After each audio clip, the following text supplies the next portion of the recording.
আসসালামু আলাইকুম। আজকে আপনাদের পরিচয় করে দিব মাইক্রোসফট এক্সেলের ইন্ট্রোডাকশনের সাথে, অর্থাৎ মাইক্রোসফট এক্সেলের পরিচিতির সাথে। তো চলুন আর দেরি না করে মাইক্রোসফট এক্সেলের পরিচিতি নিয়ে আলোচনা করি। আজকের ভিডিওটিতে আমরা মাইক্রোসফট এক্সেলের সবগুলো অপশনগুলো নিয়ে কথা বলবো। কোন অপশনটি কি, কোনটার নাম কি, এগুলো নিয়ে কথা বলবো। চলুন শুরু করি। আমরা প্রথমে মাইক্রোসফট এক্সেলটি অন করব হচ্ছে স্টার্ট মেনু থেকে অল প্রোগ্রাম। এখান থেকে আমাদের মাইক্রোসফট অফিস অপশনটি বের করতে হবে। মাইক্রোসফট অফিস হচ্ছে এই যে মাইক্রোসফট অফিস, এখান থেকে এক্সেল, এই হচ্ছে আমাদের নতুন উইন্ডো অন হয়ে গেছে। যেটা অন হলো, এই পুরো অংশটাকে বলা হয় উইন্ডো। পুরো অংশটা হচ্ছে উইন্ডো, এই সম্পূর্ণ অংশটা উইন্ডো।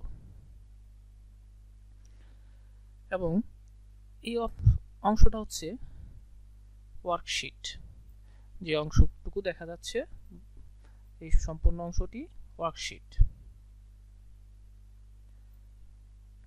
আর এটি হচ্ছে রিবন।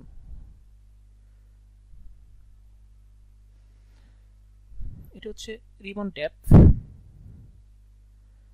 এটি হচ্ছে রিবন স্টার্ট, অর্থাৎ আমাদের এখান থেকে নিউ বলতে আমরা নতুন শীট অন করব কিনা, ওপেন বলতে বোঝানো হয়েছে আমরা ডেস্কটপ থেকে কোনো কিছু ওপেন করব কিনা। সেভ মানে হচ্ছে কোনো সেভ করার অপশনটি। এখানে আমরা এক্সেলের অনেকগুলো ফরম্যাটে সেভ করতে পারবো, পিডিএফ সহ। এটি হচ্ছে প্রিন্ট অপশন, এখান থেকে আমরা প্রিন্ট প্রিভিউ দিতে পারবো।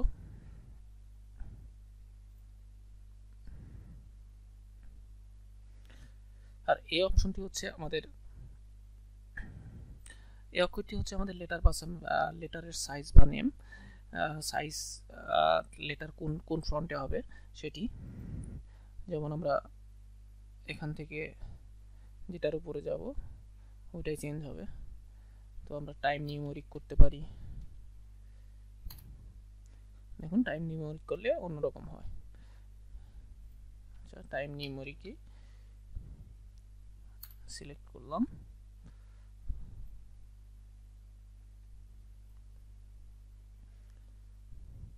এরপরে আসবো আমাদের সেলের পরিচিতি।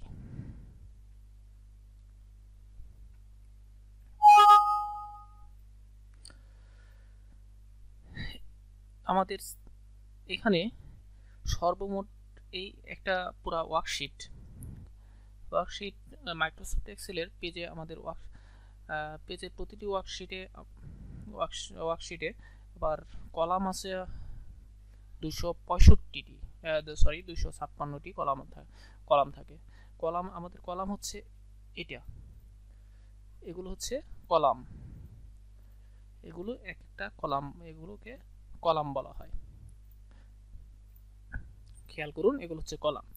আর এগুলো হচ্ছে রো, এগুলো হচ্ছে রো বা সারি, এগুলো রো বা সারি। তো আমাদের এই টোটাল কলাম আছে এখানে 256টি টোটাল কলাম। এবং এই রো আছে 65,536টি রো আছে। এইভাবে 65,536টি রো আছে। চিন্তা করুন, 65,536টি, অনেক।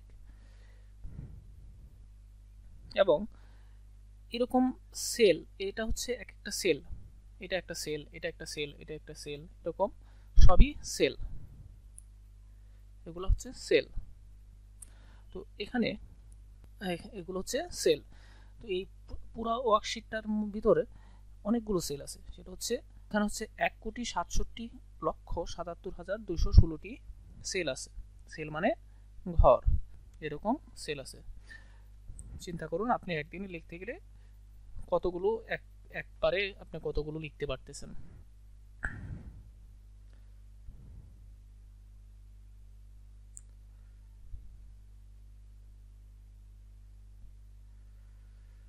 এবার আসি, এটা হচ্ছে হোম পেজ। এটা হচ্ছে রিবন ট্যাবের হোম পেজ। তো এই হোম পেজে আমরা কপি পেস্ট, বোল্ড, ইতালিক এরকম বিভিন্ন অপশন দেখা যাচ্ছে। এখানে এগুলো হচ্ছে বর্ডার, বিভিন্ন রকম আপনি সবগুলো বর্ডার করবেন কিনা, সবগুলোতে ঘর দিবেন কিনা। আপনি এখান থেকে ধরুন এখানে যেগুলো দেখাচ্ছে এগুলো কিন্তু আসলে বর্ডার না, আমি এই কয়টা বর্ডার নিব মনে করুন। এখন সিলেক্ট করলাম, আমি এই ঘর কয়টাতেই বর্ডার পাবো, প্রিন্ট দিলে শুধুমাত্র এই ঘরগুলোতেই বর্ডার আসবে, আর এই বাকিগুলো সাদা পেজ প্রিন্ট হবে।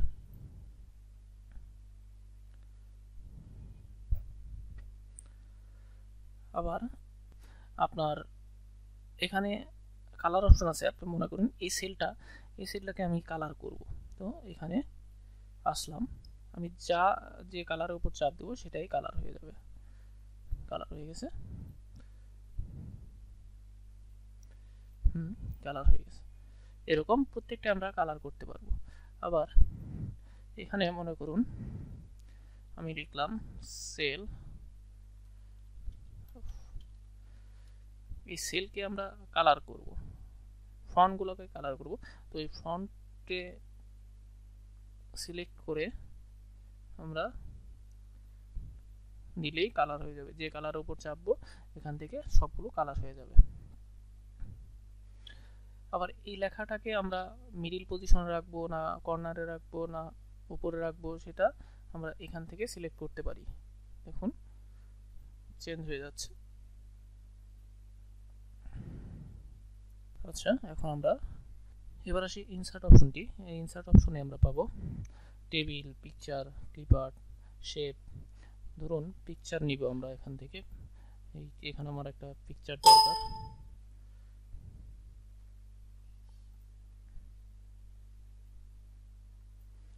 ধরুন এই পিকচারটা অন করব, আমরা এই পিকচারটা এখানে রয়ে গেল। এভাবে পিকচার ইনসার্ট করতে পারবো। এই পিকচার আবার ডিজাইন করতে পারবো আমরা এখান থেকে। পিকচারের উপরে ডাবল ক্লিক করলে ডিজাইন চলে আসবে।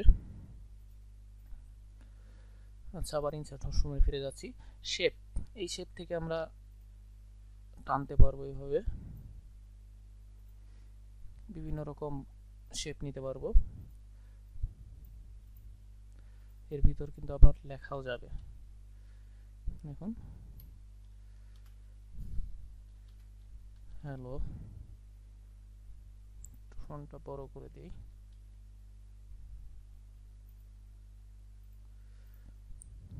লিখতে পারতেছি।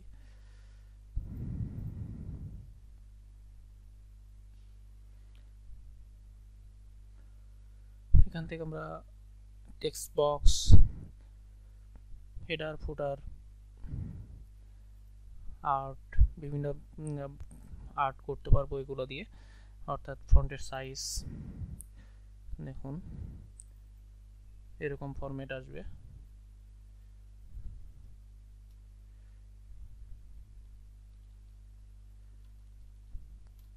এখানে আবার হ্যালো লিখলাম, দেখুন চেঞ্জ হয়ে গেছে।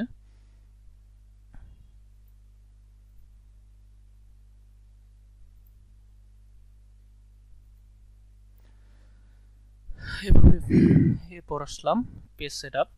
পেজ সেটআপে যে জিনিসটা আছে, পেজ সেটআপে আমরা মার্জিন করতে পারবো, পেজ সাইজ করতে পারবো, এবং পেজের সবচেয়ে গুরুত্বপূর্ণ অংশটি হচ্ছে এখান থেকে পেজ সেটআপ। এখান থেকে আমরা ল্যান্ডস্কেপে করব না, এভাবে করব না, ল্যান্ডস্কেপে করব, এখান থেকে ঠিক করতে পারতেছি। মার্জিনে আমরা এখানে কতটুকু রাখবো সেটাও দিতে পারবো। ফুটারে কি লিখবো সব এখান থেকে করা যাবে।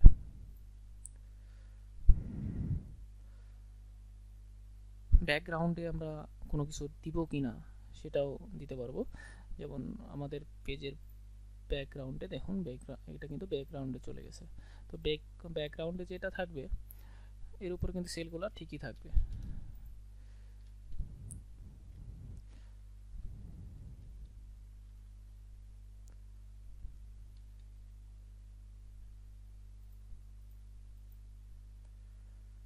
আচ্ছা, আমরা এখন ব্যাকগ্রাউন্ডটা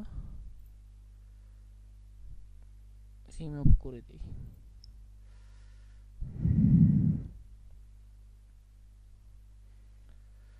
তো এই হচ্ছে আমাদের মোটামুটি মাইক্রোসফট এক্সেলের পরিচিতি। মাইক্রোসফট এক্সেলে যে জিনিসগুলো হয়, আমরা কোনটা সেল বলে কোনটা র বলে, এগুলা আসলে বেসিক ধারণা। অনেক সময় আমাদের ইন্টারভিউ এই জিনিসগুলো জিজ্ঞাসা করে। তো এখন আমি কিছু কাজ করে দেখাতে চাই। যেমন এখানে লিখি আইটি ফোন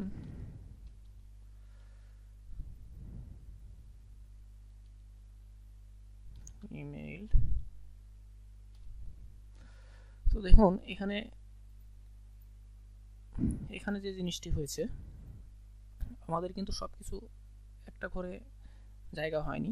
তো আমরা এটাকে এইখানে ধরে একটু সরিয়ে দিলে এই ঘরটা বড় হয়ে যাবে, এবং পরের ঘরটাও ঠিক একইভাবে।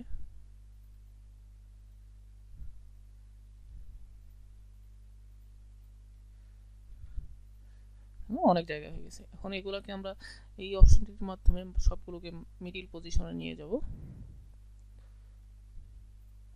এখন সব মিডিলে চলে আসছে। তো এখানে এক,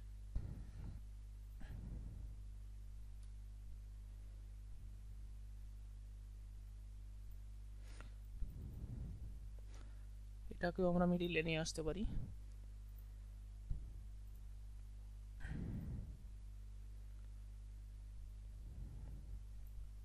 এখান থেকে আমরা এই ঘরটা যদি নিই, এই ঘরটার নাম হবে B6, অর্থাৎ এটার নাম B6, অর্থাৎ এটা বিট 6 নাম্বার রো। আর এটা যদি নেই, এটা যদি নেই, এটা হচ্ছে ডির 3 নাম্বার রো, সরি রো না, সেল। এটা হচ্ছে বির 6 নাম্বার সেল, এটা হচ্ছে ডির 6 নাম্বার সেল। আচ্ছা, এটা হচ্ছে রো। আমরা যদি এখান থেকে বির এই সেলটা নিই, তাহলে বির, এটার নাম হবে বির 6 নাম্বার সেল। আর এটা হচ্ছে ডি এর, এটা যদি নেই, তো এটা হচ্ছে 3, এটা হচ্ছে ডির 3 নাম্বার সেল। তো আমরা এখানে আসলাম। তো এখানে আসলে হবে, এটা ডি কলামে আছে, ডি কলামের এই ঘরটা হচ্ছে 17 নম্বরে আছে, তার মানে ডি কলামের এটা 17 নাম্বার সেল। আমরা এইভাবে এই পাশে যেটা আছে, এটা হচ্ছে আমাদের নাম্বার। আমরা এইভাবে হিসাব করে আসব এটা কত নাম্বার।